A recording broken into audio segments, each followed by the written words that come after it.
नमस्कार. इंदापूर तालुक्यातील प्रिय जनतेला माझा सप्रेम नमस्कार. बघा, आपल्या तालुक्यामध्ये इतक्या खालच्या पातळीचं या ठिकाणी राजकारण सुरू झालेलं आहे.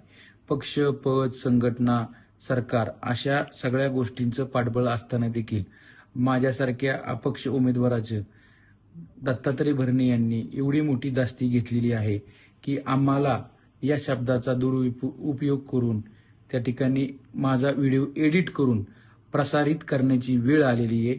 आणि ही जी वेळ आलेली आहे यातून असं दिसतं आहे की ते दत्तात्रय भरणे हे खूप घाबरलेले आहेत. पण दत्तात्रय भरणे यांचा पराभव आठळ आहे. तुम्ही काही करा, तुम्ही 10 वर्ष जनतेला फसवलेलं आहे, त्यामुळं तुमचा पराभव अटळ आहे. आणि बहुमतानं इंदापूर तालुक्यातील जनता मला विक्रमी मताने या ठिकाणी निवडून देणार आहे. आणि चिन्ह देखील सगळ्या नागरिकांना